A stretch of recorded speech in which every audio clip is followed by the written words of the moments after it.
Okay, taking into account that in some respects there's nothing that we can do, and that no matter what ideas appear in the world, it will still be used as a battleground for both leftist ideas and rightist ideas, as well as profiteering cults. What could we actually do as far as generating a better quality of culture for New Age movements, which I would include self-development and healing practices and the like, and also psychological healing and therapeutic aspects, okay, as well as, secondly, paganism and religious groups, and things related to that sort of thing. And also, like, thirdly, you know, the whole supernatural exploration type stuff, you know, the attempt to have spiritual or religious experience.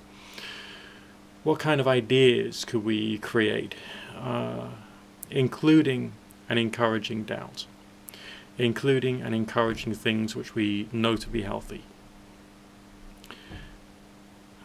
helping people to be their own detectives, so to speak, in terms of what ideas are right and healthy and useful for them.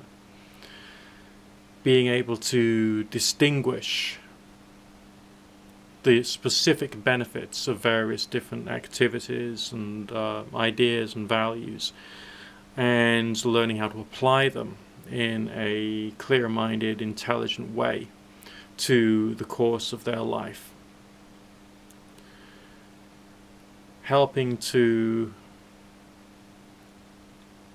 motivate people to explore, but also giving people the ability to challenge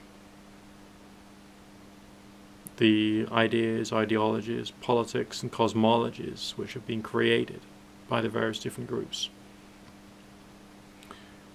I mean, there's lots of great things that have come out of, like, the new diets which have appeared in the world, but things such as raw veganism have developed this, like, cult following, with people dogmatically adhering to some nutritional points of view which may well be false, as well as conventional nutrition, which also has some ideas in it which have been successfully challenged by, let's say, the vegan movement and the raw vegan movement, which people actually need to know about, because otherwise, you know, people are harming themselves.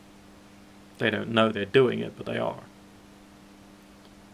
It's always like being in a state of perpetually asking questions, perpetually trying to look for the truth, is actually quite an important state of mind to be in. But also those who say that they're perpetually looking for the truth often aren't, which makes life difficult for people who have specific issues that they're trying to find solutions for, you know, within their life, within their the experience of their existence. So I suppose we have to be people who are perpetually on the lookout for right versus wrong. And the wonderful thing about doubt and having some kind of, like, a modicum of skepticism, I mean sometimes it's right, sometimes it's wrong to be skeptical.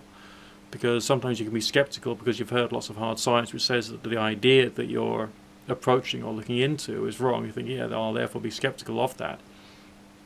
But then let's say you try and do some time dedicated to doing this thing which science tells you is, like, not true or correct. And then, hey, presto, you find that it wasn't worthwhile being skeptical. But then you come across other ideas in which you would like to not be skeptical, but then it turns out that it's better to be skeptical of them. There never will be an easy time for anyone who's involved in any of this stuff, from any point of view, because there's nothing hard and fast, and that's a real pain. But that is the only truth. Alright, within the whole chaos magic lot, they would say things like nothing is true, everything is permitted, or something like that. That's a religious statement, that's not a moral statement. Some people interpret that as being a moral statement, but it's not. Okay, it means that spiritually nothing is true and everything is permitted, sort of thing. which means you can do different forms of practices. It doesn't mean to say that nothing is true. There are some things which are true. We just don't know what they are yet. That's the problem.